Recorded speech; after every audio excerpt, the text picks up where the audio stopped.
The tithe is the first 10%.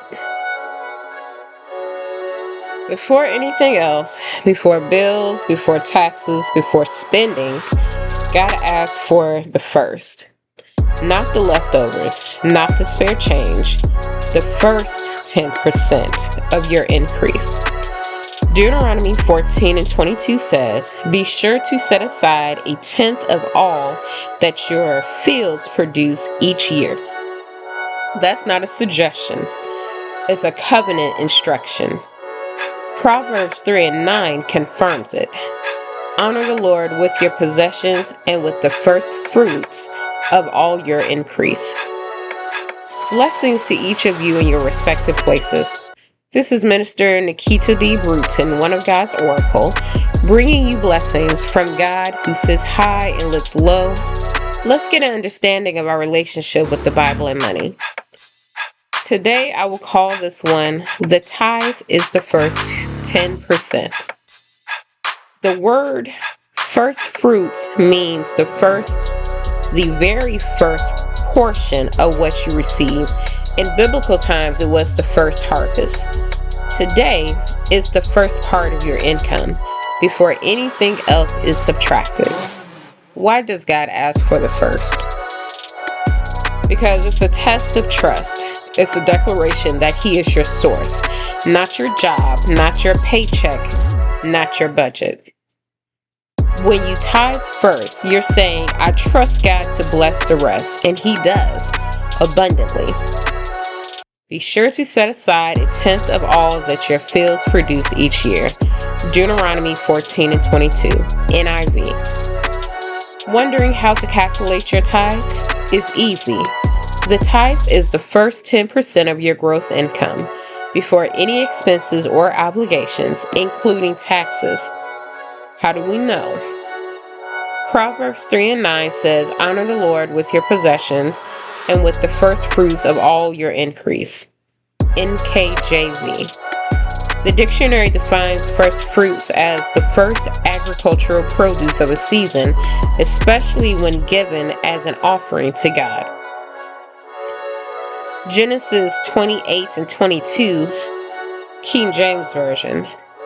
And this stone, which I have set for a pillar, shall be God's house, and of all that thou shalt give me, I will surely give the tenth unto thee. Jacob makes a vow to honor God with a tenth of all he receives. This is one of the earliest mentions of tithing as covenant response. Leviticus 27:32, KJV. And concerning the tithe of the herd, or of the flock, even of whatsoever passeth under the rod, the tenth shall be holy unto the Lord. This verse confirms that the tithe, 1/10 of increase, is sacred and set apart for God. Hebrews 7:2-4. Verse 2.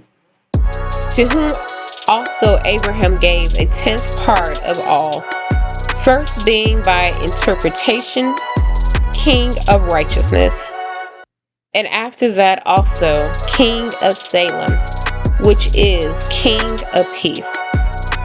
Verse 4. Now consider how great this man was, unto whom even the patriarch Abraham gave the tenth of the spoils. These verses highlight Melchizedek's priesthood and Abraham's tithe, showing the spiritual weight and honor of giving to a divine order. Expansion. Giving God the first and best. There is a spiritual weight behind giving God your first and best. It's not just about the act of giving. It's about the posture of your heart. When you bring God the first portion, you are declaring that He is your priority, your source, and your Lord. But when you give Him the leftovers, you are saying, whether you realize it or not, that He is secondary, that He can have what remains after you've satisfied yourself. In Malachi 1:6-12, The priests tried to make worship easier and cheaper. Instead of offering strong, healthy, unblemished animals, the kind that reflected honor and sacrifice, they encouraged people to bring blind, lame, and damaged animals. In other words, they gave God what cost them nothing. But God was not pleased. He asked, "Where is my honor? Where is my reverence?" Malachi 1:6, NKJV. This shows us something critical. God notices the quality of what we bring Him. He sees whether it's our best or our scraps. He sees whether it's given with honor or with convenience. And He calls it dishonor when we treat Him casually. Think about it. If you were invited to a king's banquet, would you bring spoiled food as a gift? Of course not. You would bring the finest you had because the king is worthy of honor. How much more should we honor the King of Kings with our first and best?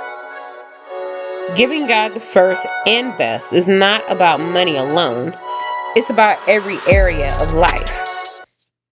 Time. Do you give Him the first moments of your day, or only what's left when you're exhausted? Talent.